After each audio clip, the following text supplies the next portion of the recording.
Hello, c'est HR, votre chroniqueur. Alors aujourd'hui, c'est totalement inhabituel. Je ne vais pas vous faire une critique, ni deux critiques, mais trois critiques. Je vais vous faire tout simplement mon retour sur trois films français. Et oui, vous avez l'habitude que je vous présente mon opinion par rapport à des films horrifiques, des thrillers, des films SF, des films d'aventure, des films fantastiques, des films rattachés à la science-fiction ou pléthore de séries. C'est extrêmement rare que je vous parle de films 100% français dans le registre de la comédie dramatique. Et bien récemment, j'ai été voir trois films. Et je me suis dit, autant faire simple, vu que ce n'est pas du tout mon habitude de regarder ce type de film au cinéma, je vais faire une synthèse de ces trois films. Enfin, une synthèse. Je vais vous donner mon opinion sur chacun de ces films dans cette vidéo. Alors c'est clair, vous allez vous dire, mais pourquoi il a été voir ces films qui ne correspondent pas forcément à son registre de prédilection au 7e art? Tout simplement parce que j'ai accompagné des amis qui avaient envie de les voir. Et la petite histoire, c'est que je n'ai pas vu ces trois films avec les mêmes personnes. Mais le hasard fait, c'est que du coup, j'ai vu trois films dramatiques, enfin comédie dramatique, français, sur une même semaine. C'est assez amusant. Néanmoins, je vais vous donner une opinion réelle pour chacun de ces trois films. Ce n'est pas parce que ce n'est pas mon style favori en termes de films que je n'ai pas pris plaisir à les regarder. En fait, je regarde de nombreux registres cinématographiques assez différents. De ce fait, vous aurez un réel retour sur ces trois films. Trois films qui sont Le Roi Soleil, Adieu Jean Pat et Fils 2. Naturellement, je vais commencer par Le Roi Soleil. Mais avant cela, n'oubliez pas, si vous n'êtes pas abonné, pensez à le faire. Pensez à la petite cloche pour les notifs. Et surtout, pensez à me mettre en commentaire, tout simplement, si vous avez vu un de ces trois films au cinéma. Et surtout, si vous l'avez apprécié. Let's go!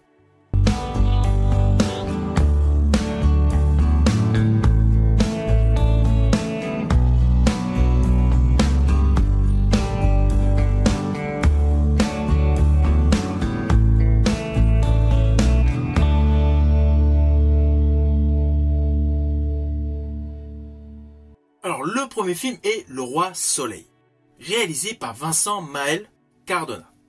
C'est un thriller français, et pour la petite histoire, il a été présenté au dernier festival de Cannes, avant de sortir dans nos salles le 27 août. Alors, l'action de ce film se déroule principalement dans un bar PMU qui se nomme Le Roi Soleil, situé en banlieue de Versailles, avec un thème extrêmement étonnant. Il y a un individu qui s'aperçoit qu'il a gagné à la loterie, pris dans l'euphorie, il sort du PMU, puis il revient dans le PMU pour récupérer son ticket qu'il a oublié, et là, il y a une balle et il meurt. Cependant, dans le PMU, il y a plusieurs individus qui savent qu'il avait gagné la grande loterie. Je crois que c'était autour de 294 millions d'euros, enfin bon bref. Et c'est là que débute réellement l'histoire. En fait, que ce soit la serveuse, le secouriste, le policier, le courtier, enfin voilà, tout le petit monde qui était dans le PMU, décide de modifier l'histoire de manière tout simplement à récupérer l'argent de cette loterie. Alors il y a un côté dans ce film qui m'a fait penser, alors avec une histoire totalement différente, mais cela m'a fait penser à un ancien film, Albino Alligator. Alors oui, ce film avec Kevin Dillon et Faye Dunaway a une histoire radicalement différente de ce film Le Roi Soleil. Mais il y avait toute une ambiance huis clos dans un café avec une table de billard. Cela m'a fait penser à la mise en scène de ce film Le Roi Soleil où principalement il se déroule dans le café, enfin dans le PMU. En plus, comme dans le film Albino Alligator, il y a plusieurs flashbacks pour nous montrer des points de vue différents. En fait, il y a des allers-retours de manière à revoir certaines séquences, mais avec un regard différent, un angle différent. Donc cette structure de film m'a fait penser à ce thriller américain, réalisé par Kevin Spacey. Mais cela s'arrête là. L'histoire est radicalement différente, elle ne garde que le côté narratif qui ajoute principalement de la confusion à ce que l'on voit, permettant ainsi un véritable suspense, avec naturellement la pression qui augmente au fur et à mesure que nous avançons dans l'histoire. il y a un côté claustro, mais il y a essentiellement un suspense haletant avec un final qu'on ne peut pas deviner. Le final n'est pas prévisible. Et cela essentiellement grâce au montage multiple d'une même séquence qu'on a pu visionner. Perso, ce film Le Roi Soleil est selon moi une bonne surprise dans le paysage du cinéma français. C'est tout simplement un bon thriller. Maintenant, je vais vous parler d'une comédie dramatique, Adieu Jean Pat. Film réalisé par Cécilia Rouault, qui selon moi s'attache plus au registre de la comédie noire. Noire parce qu'en fait il y a tout un côté décalé et surtout un postulat de base totalement inattendu. Nous découvrons un personnage Étienne, un trentenaire, en totale remise en question, qui n'a pas du tout pardonné d'avoir été le souffre-douleur de son ancien collègue Jean Pat. Et là, justement, au moment où il construit sa vie, où il doit s'engager avec Alice, il décide, de vouloir faire table rase du passé et il appelle son amour de jeunesse. Par la même occasion, il a au téléphone le fameux Jean Pat et celui-ci meurt. Et c'est là que s'engage un quiproquo de malade. Lui, qui était le souffre-douleur de Jean Pat, doit tout simplement organiser ses funérailles. Alors sur le fond, le thème était plutôt bon. En plus, il y a des séquences émouvantes, des séquences cocasses, qui s'alternent avec un bon dosage. Mais principalement dans la première partie du film. Après, selon moi, j'estime qu'on s'enlise. Il y avait certes un bon thème de base, un côté assez rigolo, mais après on tend vers quelque chose de conventionnel. Et cela devient vraiment lent. Contrairement au film Le Roi Soleil, celui-ci, j'avais hâte qu'il se termine. Car passé la moitié du film, il n'y a rien de nouveau. On est vraiment dans la répétition, dans l'exagération donc des quiproquos. Et selon moi, là après cela tombe à plat. C'est pour cela que ce film, Adieu Jean Pat, n'est pas forcément un film à voir absolument au cinéma. Il mérite le coup d'œil. Mais sincèrement, attendez plutôt qu'il passe sur France Télévisions. Il ne vaut pas du tout le coup d'aller payer une place de ciné.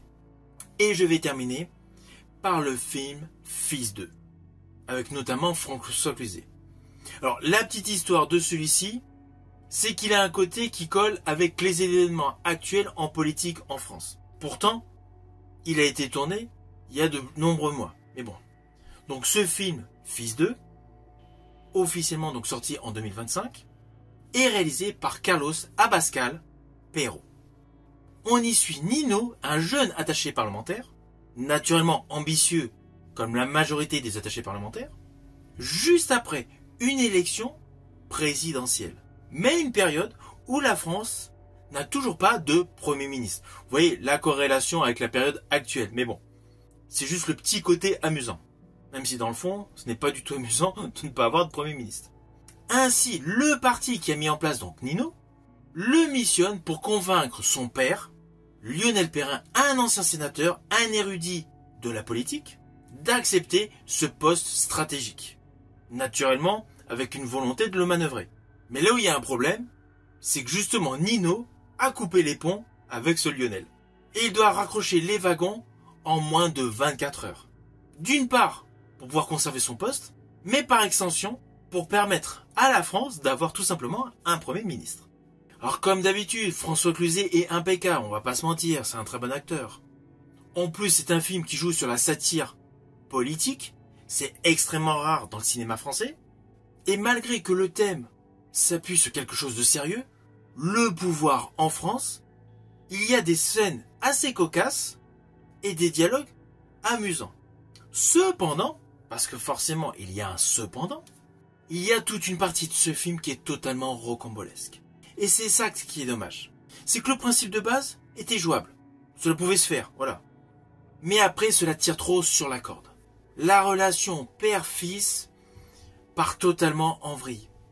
Même si le film est rigolo, on rigole, à gorge déployée à certaines séquences, les personnages ne sont pas du tout attachants.